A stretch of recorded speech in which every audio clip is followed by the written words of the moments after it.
So our next speaker, ladies and gentlemen, is from the world of business, one of the greatest entrepreneurs in this country. He knows about risk, he knows about the challenges of employment, of revenues, of profits and losses. He runs an incredible family business, an international business, all over the world. So he knows a thing or two about global trade. Not only is he an incredibly successful entrepreneur, but he's an incredibly generous philanthropist, in particular to the world of education. And quite rightly, he was knighted for his services to tourism. Before we welcome Sir Rocco Forte to the stage, let's just hear him in action recently about Brexit. You supported Brexit. What do you make of Mrs May's deal? Well, it's sort of locking yourself in jail, giving the European Union the key, and then saying to them, you decide when we come out and on what terms. It's a complete disaster and completely unnecessary. How confident are you that London continues as that flagship location? London has everything. It has a combination of the business side and the culture. Because I understand how difficult it is to do business in Europe. In relation to the rest of the world, Europe is not competitive. Please welcome to the stage Sir Rocco Forte.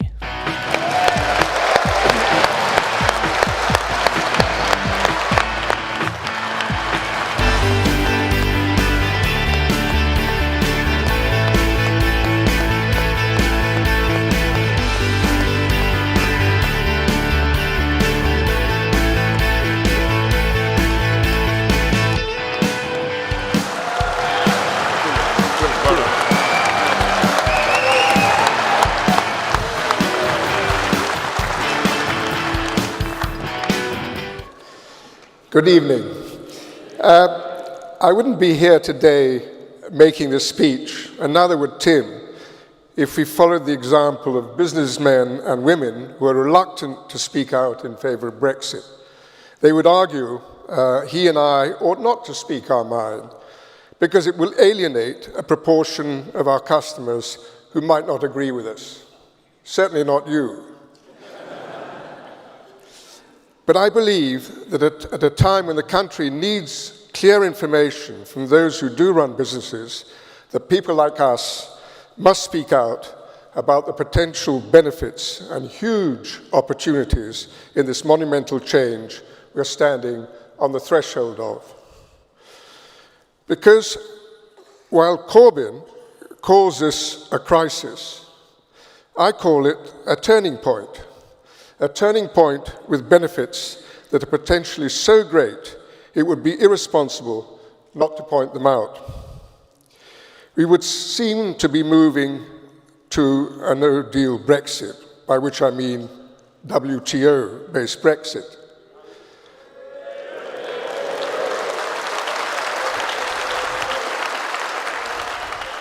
With the defeat of Mrs May's proposed withdrawal agreement in Parliament, a deal that pleased nobody, there's an opportunity to move to something far, far better. There's been a long campaign to present a no-deal Brexit as a terrifying scenario where all hell will be let loose and our economy and job prospects will be devastated and where we will all be a lot much poorer.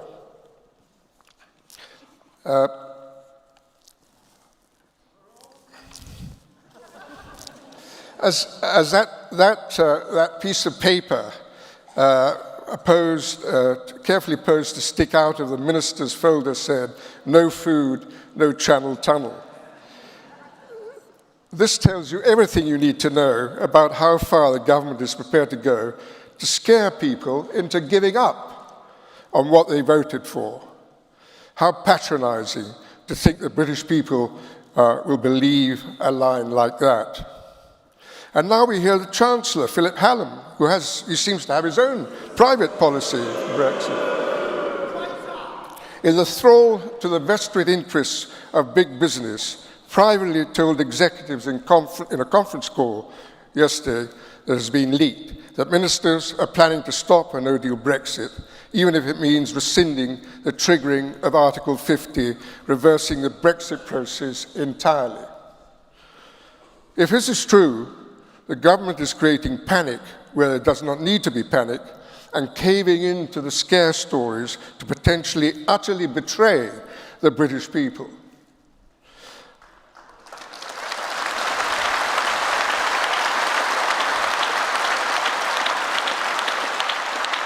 I don't believe at all the scare stories to be true. And if you look at it in a rational way, they can't be. I believe a far bigger risk for our country is to stay in the EU.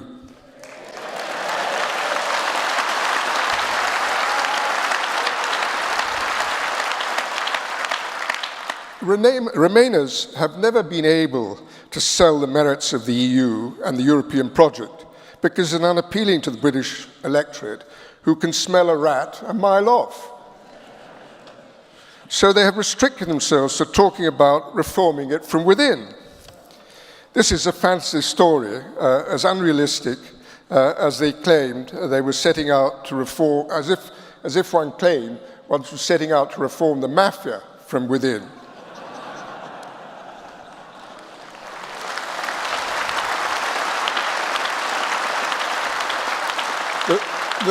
The reality is that three extremely Europhile prime ministers, Major, Blair, and Cameron,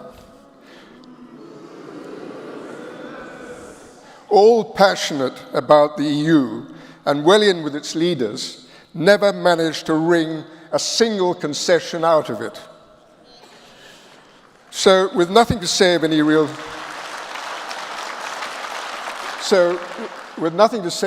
substance about their hopes for the future of the EU, the Remain camp have reverted to scaremongering about the damage that would be done if we left.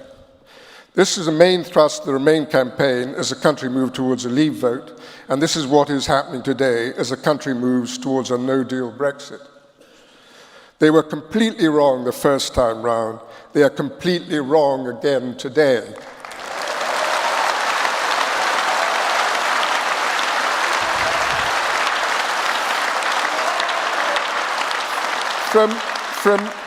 From what is being suggested by them, you would surmise that the whole British economy is dependent on Europe. This isn't the case at all. Only 5% of GDP is represented by trade of goods crossing borders, and 12% of GDP if one allows for services in which there is no free market, of course. 94% of businesses, 94% of businesses which make up the bulk of the UK economy and employment are not involved in trading with Europe. So where is this Armageddon going to come from?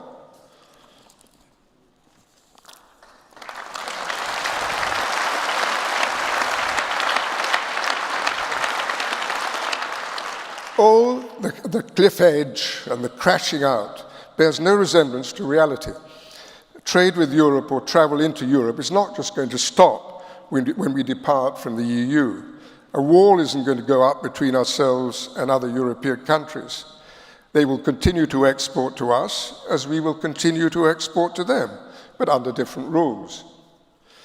55% of our trade is carried out with countries outside of the EU, including the US, which is the biggest single other country we trade with. We do this under WTO rules. There are no problems for our exporters. There are no queues of lorries at our ports of entry with goods coming in. There's little physical checking done at borders. Only 1% of incoming goods are checked. And much of the just-in-time manufacturing you hear so much about in the UK uses components coming from outside of the EU with no problems at all. Many countries trade successfully with the EU on WTO terms. The US and China sell more into the EU than we do, and our trade with the rest of the world on WTO terms has grown faster than our trade with the EU, despite the free market, over the last 5 years.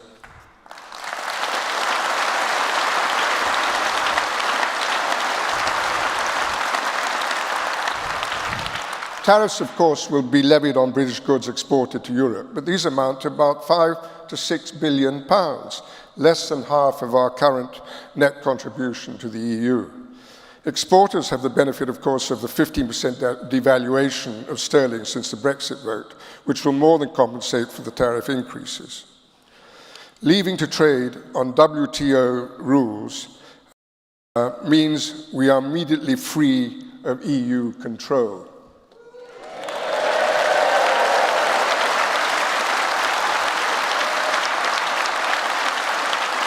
We get to keep our 39 billion, the cost of the withdrawal deal, which we can use to revitalize those parts of our economy which need it most. We can immediately set about negotiating free trade deals with other countries and reignite our trading ties with the Commonwealth.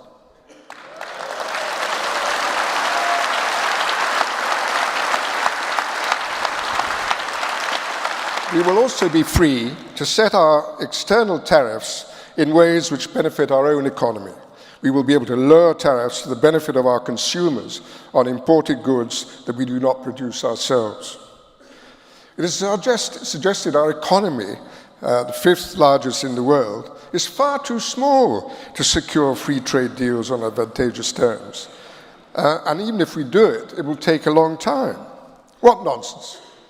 Australia, a much smaller economy than ours, recently successfully negotiated deals with China, South Korea, and Japan inside 18 months.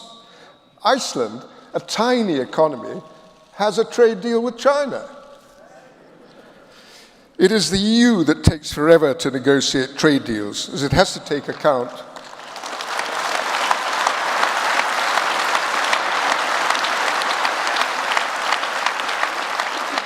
the needs of 27 different countries, a very laborious process. This is not mentioned by the Remain camp, but part of a great pessimistic consensus of the great and the good. You might almost call it the pessimistic tendency. I've not known such a sense of defeatism and such a shameful lack of belief in the British people by the ruling class of this country since the 70s.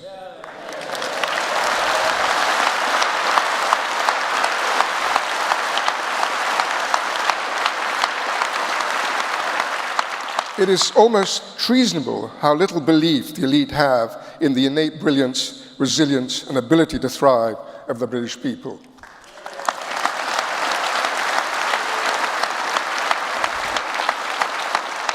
And that's where Brexit as an opportunity comes in.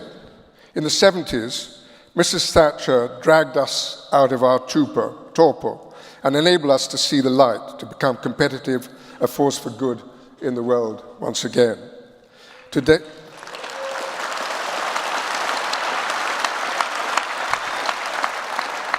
there's no Mrs. Thatcher to give us back our edge, but there is this turning point of our leaving the EU. We can unshackle ourselves from a system which is clearly not working. When we joined the common market, it represented 35% of world trade, of the world economy. Now the EU represents 15% and is shrinking.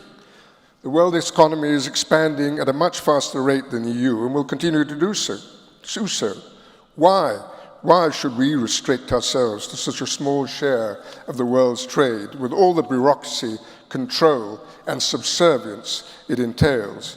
When we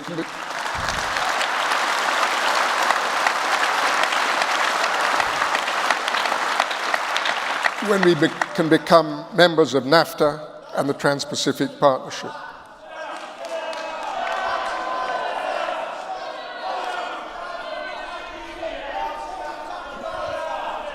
As a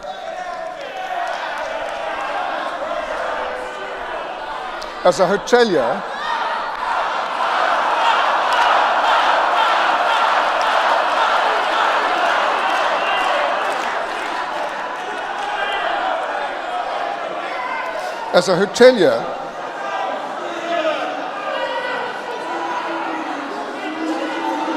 Sit down, sit down. We respect democracy, don't we? We respect the right of free speech and we expect them to do the same.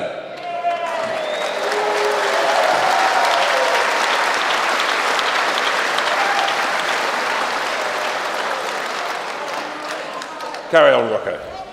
As a hotelier who operates in the UK, Europe, and other parts of the world, I can categorically say that it is much more difficult to do business in Europe than it is in the UK.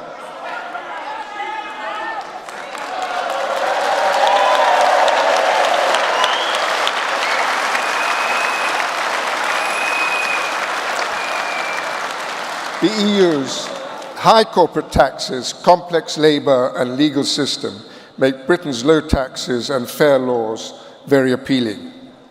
Let's face it, the European economy has not been a success.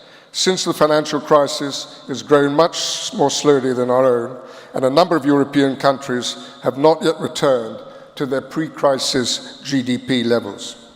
It has very high levels of unemployment, with frightening levels of youth unemployment.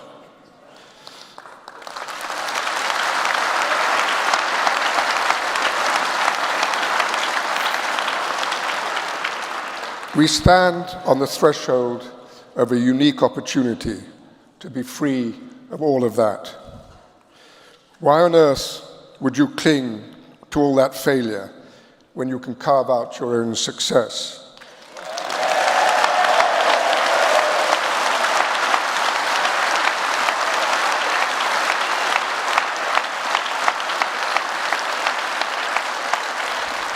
If we let it, Brexit can be the catalyst to move this country forward again. Britain, as a powerhouse economy, a beacon of road tax and rural regulation in Europe, this is the exciting prospect that we stand on the threshold of.